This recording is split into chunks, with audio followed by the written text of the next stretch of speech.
Buenas tardes. Al quinto día llegó el veredicto. El jurado popular considera a Alfonso Basterra y Rosario Porto culpables de la muerte de Asunta. El jurado, por unanimidad, encuentra al acusado Rosario Porto Ortega culpable del hecho delictivo de haber dado muerte a Asunta Basterra Porto sin posibilidad de defenderse. Igualmente, el jurado, por unanimidad, encuentra al acusado Alfonso Basterra Camporro culpable del hecho delictivo de haber dado muerte a Asunta Basterra Porto sin posibilidad de defenderse. A primera hora de la mañana el tribunal comunicaba que habría veredicto. Rosario Porto escuchaba la decisión del jurado de forma impasible. Basterra se echaba las manos a la cabeza. El veredicto ha sido unánime. Determina que los padres drogaron a Asunta y que la mataron por asfixia.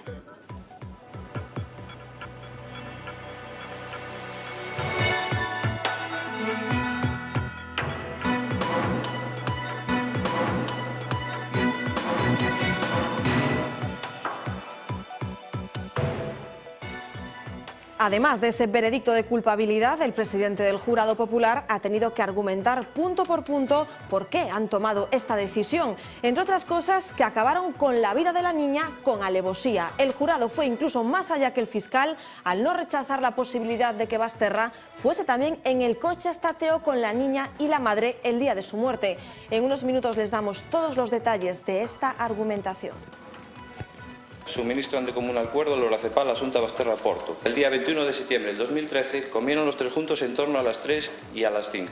Tenía una dosis tóxica de lorazepam en sangre en el momento de la muerte. Concluimos que Asunta John Pan Basterra Porto no tuvo posibilidad de defenderse. Satisfacción por este veredicto para la acusación popular e indignación para las defensas. Belén Ospido y Gutiérrez Aranguren piden que se conceda la libertad a los acusados hasta que el juez dicte sentencia. El veredicto y la prueba están absolutamente discordantes. Es comprensible desde el punto de vista de unos ciudadanos que no conocen el funcionamiento de la justicia. Las instrucciones que recibieron no fueron precisamente las mejores. Se ha hecho justicia en este caso. Es impecable, el veredicto está fundamentado, motivado. Eso fue cosa de dos desde un inicio. En este Más que Contar les vamos a dar todos los detalles de lo que ha dado de sí este día del veredicto por el crimen de Asunta y además hoy tenemos una operación policial en Galicia. Lucía Vidal, buenas tardes. Dice Interior que se le ha dado un duro golpe a Resistencia Galega. Muy buenas tardes, Gladys. Sí, han sido detenidas 9 personas en nuestra comunidad acusadas de enaltecimiento del terrorismo. Todas ellas formaban parte de un colectivo llamado Causa Galiza, organizador de actos como la reciente celebración del Día da Galiza Combatente. La operación está coordinada desde Madrid y está previsto que los arrestados sean trasladados en las próximas horas a la Audiencia Nacional. Los arrestos se han practicado en Vigo, Pontevedra, Muros, Boiro, Santiago y Ourense. Los agentes han realizado hasta 10 registros por toda la comunidad y se han incautado de diverso material informático. Interior asegura que la operación Jaro, que sigue abierta, supone el descabezamiento de Resistencia Galega. Había pedido ayuda hace apenas 2 semanas. María José, de 71 años, que ayer fallecía al caer al patio de luces tras ser supuestamente empujada por su marido, acudió a los servicios sociales del ayuntamiento, pero rechazó quedarse a dormir en un centro de acogida. Su pareja y presunto autor del crimen está ingresado en un centro hospitalario. Su pase a disposición judicial ha quedado aplazado de forma indefinida.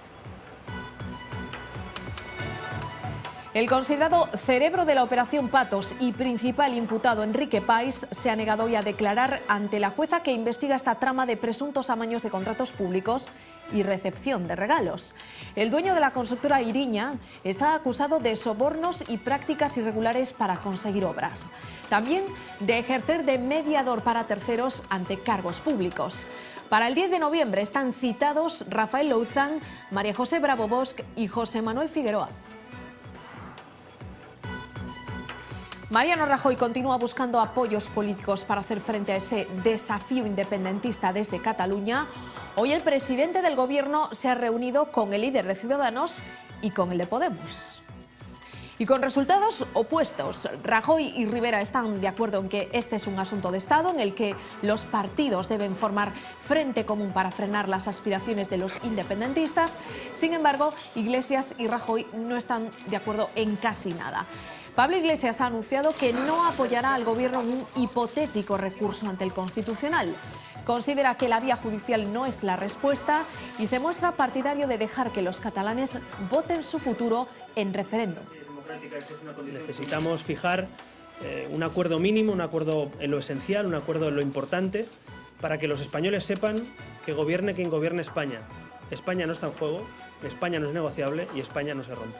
No estamos de acuerdo en casi nada. Le he transmitido que les percibo bunkerizados y ese búnker que parece que quieren formar esos tres partidos de la nueva gran coalición creo que no ayuda.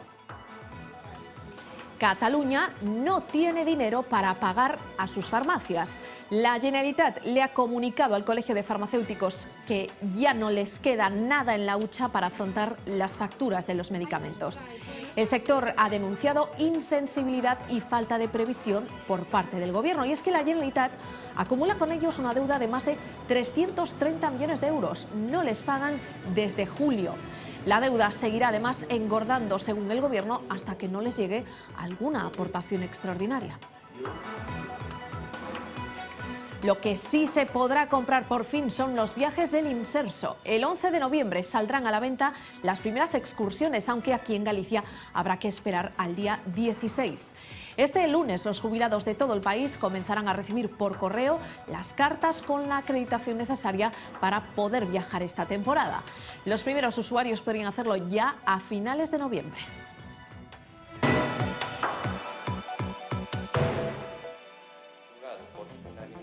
Encuentra al acusado Rosario Porto Ortega culpable del hecho delictivo de haber dado muerte a Asunta Basterra Porto sin posibilidad de defenderse. Igualmente, el jurado, por unanimidad, encuentra al acusado Alfonso Basterra Camporro culpable del hecho delictivo de haber dado muerte a Asunta Basterra Porto sin posibilidad de defenderse. Esta era la reacción de los dos únicos acusados por el crimen de Asunta al escuchar el veredicto del jurado popular. Culpables. Rosario Porto se mantenía impasible, Alfonso Basterra se tocaba la cara y negaba con la cabeza. Después de 4 días deliberando, al quinto llegó la decisión del jurado por unanimidad. Determina que los padres de Asunta la drogaron primero y después la mataron por asfixia. Desde primera hora de la mañana la expectación en los juzgados de Fontiñas en Santiago era enorme. Tras 21 días de seguimiento del juicio y una semana esperando el veredicto, hoy llegaba este primer paso del desenlace. Culpables por unanimidad, este es el titular del día, pero el jurado popular ha tenido que ir argumentando esta mañana esta decisión, unas argumentaciones con detalles e incluso con sorpresas. Lucía. El fallo del jurado popular, que considera culpables a Rosario Porto y Alfonso Basterra de la muerte de su hija Asunta, se basa en 7 puntos clave y estas son sus argumentaciones. Una, que queda probado que ambos conocían las consecuencias de las sedaciones a las que fue sometida la niña durante al menos 3 meses antes del fatal desenlace. Aunque ellos justificaron esos episodios en una supuesta alergia, la propia pequeña lo desmentía ante su profesora. La pediatra lo ratificaría al asegurar que Asunta no padecía ninguna dolencia y este extremo también sería confirmado por su cuidadora y su madrina. También hubo pruebas científicas, no solo testimonios orales, que lo corroborarían. Los análisis del cabello no hallaron restos de antihistamínicos, solo lorazepam.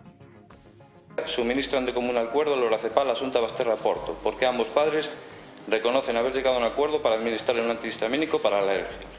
Sin embargo, ambos delegan responsabilidades a la hora de concretar quién administró el medicamento, pero sí son conocedores de los efectos que le produce el antihistamínico y así se lo manifiestan personalmente los profesores. Los testigos próximos a la niña presumen de que la niña gozaba de una salud excelente y en ninguna ocasión le dieran indicaciones de que tuvieran que darle un tratamiento para la alergia, puntualizando Carmen Amarés González que pasó con ella Semana Santa y que en ningún momento tuvo un episodio de alergia. Un médico de la niña diagnosticó ninguna alergia ni pautó ningún antihistamínico.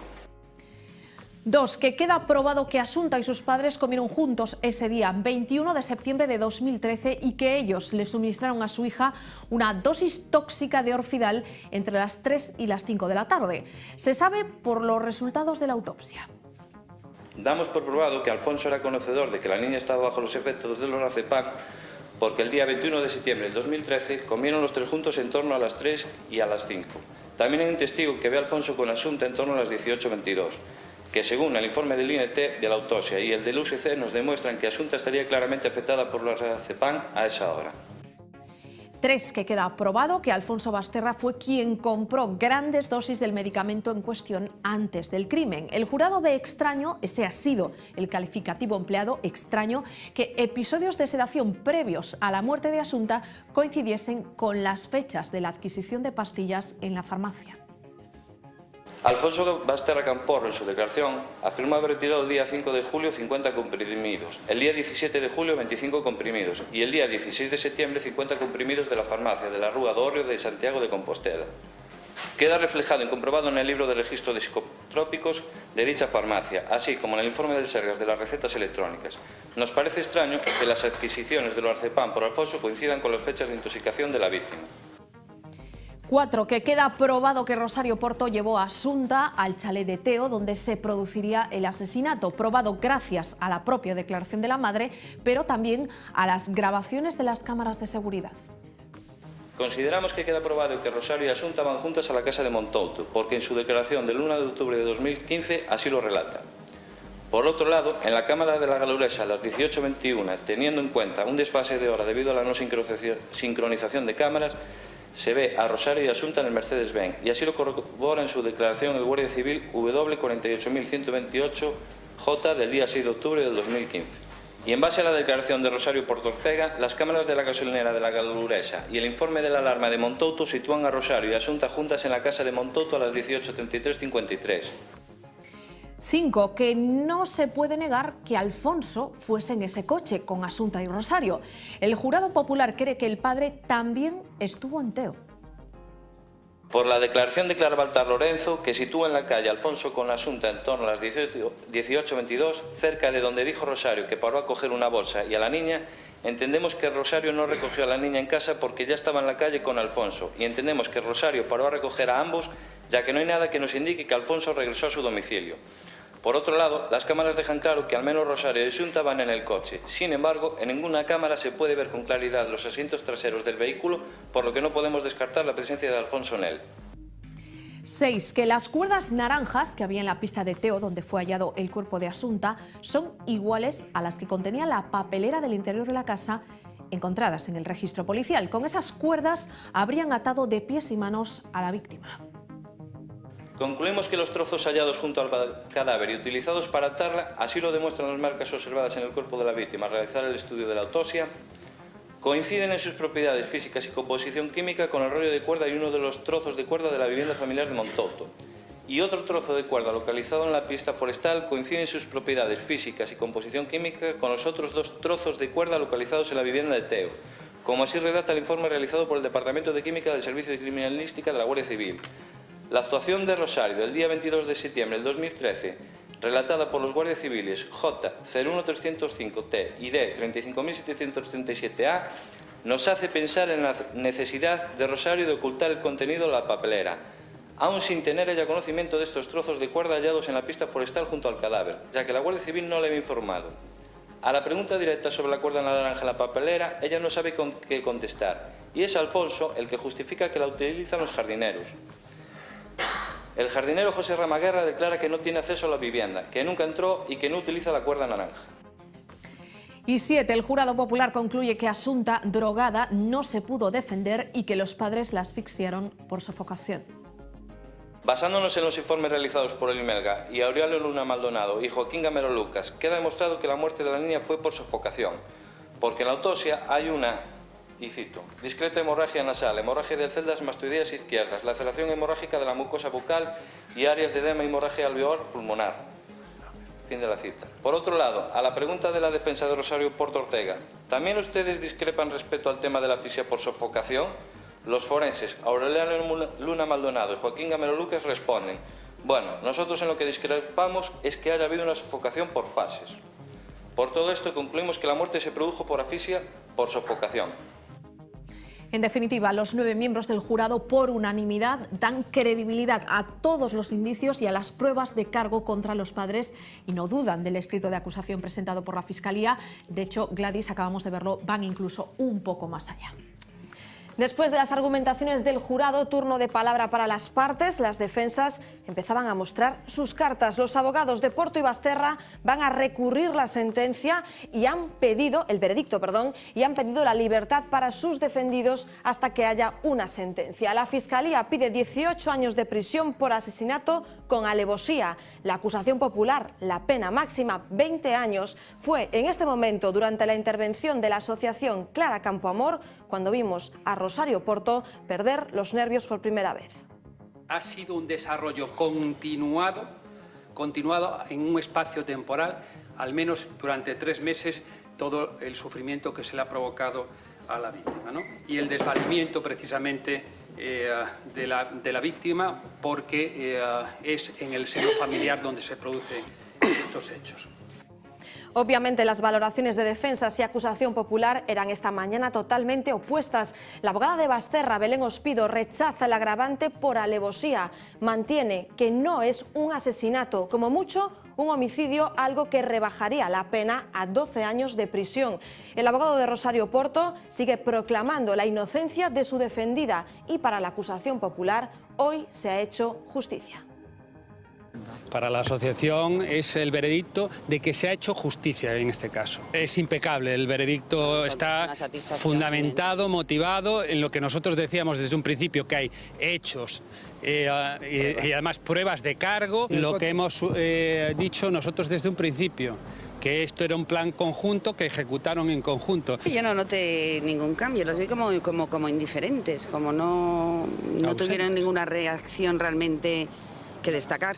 Creo que se cerró una puerta, pero todavía quedan muchas a las que llamar y por supuesto voy a hacerlo y voy a llegar a la última instancia hasta que la situación se aclare como entiendo que debe. Yo pienso que cualquiera de los que estuvieron en el juicio, y ustedes fueron testigos directos, saben que el veredicto y la prueba están absolutamente discordantes. Es comprensible desde el punto de vista de unos ciudadanos que no conocen el funcionamiento de la justicia. Creo, y lo dije al principio y lo reitero ahora, que las instrucciones que recibieron no fueron precisamente las mejores. Creo que provocaba más confusión que aclaración. Bueno, está en shock todavía. No pude verla ahora porque hoy, curiosamente, que quería hablar con ella antes de que la llevaran a Teixeiro, pues ya no llegué a tiempo, porque hoy había una prisa especial, por lo que se ve. 8:47, abrimos conexión con nuestra delegación en Santiago de Compostela. Allí nos escucha ya una vez más nuestro compañero de La Voz de Galicia, Juan Capeáns. Juan, ¿qué tal? Buenas tardes. Hola, buenas tardes, ¿qué tal? Tú que has seguido el juicio en todas sus jornadas, toda esta espera, ¿estás sorprendido por este veredicto? Bueno, la palabra no puede ser sorprendido. Yo creo que si fuera en el otro sentido, pues sí podría haber cierta sorpresa. Y no lo digo por mí, lo digo porque lo bueno de este juicio es que lo he seguido yo y lo han seguido decenas de periodistas y la calle sobre todo. Y lo cierto es que el espíritu que había era alguna duda, pero desde luego sí sería sorprendente que fuera en otro sentido el veredicto. No sé, Juan, si tú has percibido que una vez que terminó el juicio parecía que la balanza se había desequilibrado, parecía que todas las consecuencias iban a caer del lado de Rosario Porto y hoy el jurado popular no lo ha considerado así, ni mucho menos. Pues no, realmente yo creo que la gran diferencia que hay entre Rosario Porto y Basterra a la hora de reconstruir el relato de aquellos meses y esos días, y es que de Rosario Porto se puede reconstruir prácticamente minuto a minuto lo que hizo en momentos muy importantes de todos estos meses, y sin embargo Alfonso no. Y quizás por eso, cuando nos enfrentamos a las pruebas y nos acercamos demasiado, pues podría parecer que Alfonso Basterra tendría menos culpa, pero lo cierto es que a partir del momento en el que se concluye que es una cuestión conjunta y cosa de dos, como se dijo, pues parece que iban de la mano y que así tenía que acabar. Claro, en esa línea iba esa argumentación del jurado popular diciendo que no podían confirmar, pero tampoco descartar incluso que Alfonso Basterra hubiese viajado en ese coche en el que fueron Asunta y su madre a la casa de Teo, donde supuestamente se le dio muerte, ¿no? Sí, yo creo que es la mayor laguna del relato que al final construye el jurado. Y es que efectivamente yo creo que incluso no era necesario puntualizar si Alfonso Basterra hubiese estado en el chalet de Teo o no. Y de hecho, por ejemplo, hay otro aspecto que no se aborda en el veredicto, que es quién llevó el cadáver a Teo. Pues en la misma medida, pues a lo mejor se hubiera prescindido de esa parte y yo creo que hubiera sido más contundente. Efectivamente hay una laguna, sin duda, y así lo ha hecho saber el abogado de Rosario Porto, claro. Te hemos leído ya en tus primeros análisis en lavozdeGalicia.es. Has escrito durante el día de hoy sobre los comportamientos de ambos acusados. Se han cambiado un poco los papeles, ¿no? Pues sí, me sorprendió la entereza de Rosario Porto. Estuvo más serena que nunca. Y solo se rompió en un momento en el cual su abogado, pues que es la persona en la que ha confiado estos 2 últimos años su vida, pues pide para ella una condena mínima, a pesar de declararle inocente, pide la condena mínima de 17 años y medio. En ese momento sí se rompió. Y Alfonso Basterra pues volvió a aquellas primeras sesiones del juicio en las cuales hacía sus juicios, digamos, paralelos, negando con la cabeza, arqueando las cejas a todo aquello que no estaba de acuerdo y echándose la mano a la cabeza y tapando la cara pues cuando recibió las peores noticias. Juan, veíamos hoy esas imágenes en el juzgado, decenas de periodistas, de cámaras, medios de comunicación de todo el país pendientes del veredicto. Otra vez se le ha dado esa dimensión de juicio mediático hoy más que nunca, ¿no? Bueno, pues si era un juicio mediático, pues mediático tenía que acabar y en una hora punta de televisión con... yo creo firmemente que esto se podría haber resuelto el jueves por la tarde, probablemente. Yo creo que por algún motivo pues se prefirió, por cuestiones laborales y de funcionamiento del juzgado, posiblemente pues esperar al viernes por la mañana, pero lo cierto es que fue todo un espectáculo. Juan Capeans, compañero de La Voz de Galicia, gracias por tus opiniones y tu información, como siempre, después de haber seguido al detalle este juicio. Gracias a vosotros. Nosotros seguimos porque buscamos ya más reacciones, en este caso de la acusación popular de la asociación Clara Campoamor. Nos escucha ya al otro lado del hilo telefónico su presidenta, Blanca Estrella Ruiz. ¿Qué tal? Muy buenas tardes. Buenas tardes. Acusación popular, la asociación Clara Campoamor, satisfechos, entiendo, por este veredicto, ¿no? Sí, mira, yo siempre os vengo diciendo durante todo el día de hoy, satisfechas sí por la sentencia porque se ha hecho justicia, pero con la pena la tengo en la cabeza, la tengo en el corazón de la niña, por lo tanto no he podido ni celebrarlos, simplemente pues satisfechas porque la niña por fin se la ha escuchado a través de la asociación y se ha hecho justicia. Blanca, vosotros siempre mantuvisteis que tanto Porto como Basterra eran igual de culpables, si me permites la expresión. Sí. ¿El jurado popular está de acuerdo con vosotros en eso? Totalmente. Mira, el escrito de acusación que presentamos el 25 de junio del 2014 es clavadito a lo que al escrito que ha presentado hoy el jurado. En todas las medidas que ponemos delante para certificar y justificar que son tan culpables el uno como el otro, que es una acción conjunta, es como nosotros lo hemos llamado, ¿no? Y conjuntamente decidieron intoxicarla durante 3 meses, que yo eso le llamo torturas, la niña tuvo que sufrir muchísimo, y conjuntamente decidieron, como no moría por las pastillas, decidieron por fin asfixiarla. Señaláis también, Blanca, que hay algo que aporta una especial gravedad a este caso, que es el ámbito familiar, ¿no? Sí, es que, mira, primero se habla de la pena de 18 y de 20 años.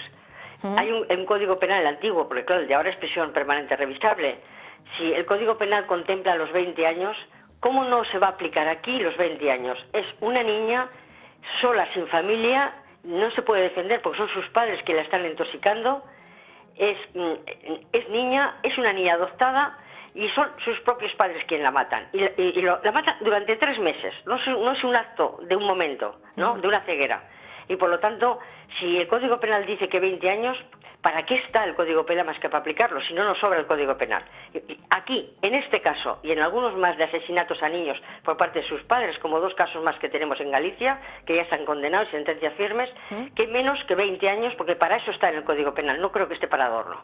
Blanco, sorprendió que en los últimos días del juicio el fiscal cambiase el escrito de acusación, pues desequilibrando un poco la balanza hacia el lado de Rosario Porto, dejando pues con un poco menos de culpa a Basterra, si se puede decir así.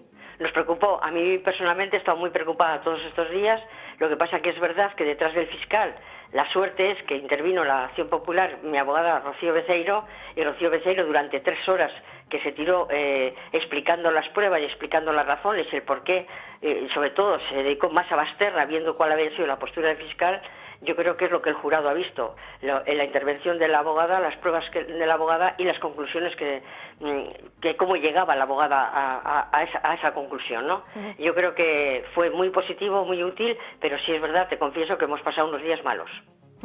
Esperamos ahora la sentencia del juez. Blanca Estrella Ruiz, presidenta de la asociación Clara Campoamor, acusación popular, en este caso de Asunta Basterra. Muy amable, como siempre, por atendernos. Buenas noches. Buenas noches a vosotros, a todos, a todas.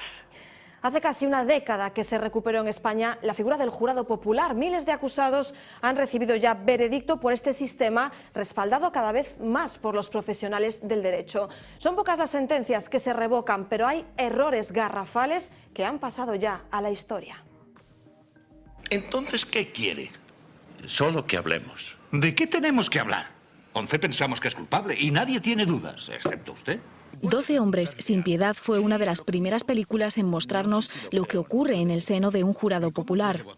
La dificultad de la deliberación, la enorme responsabilidad que recae sobre ciudadanos comunes sin formación jurídica. ¿Quién dice que sea fácil? Nadie.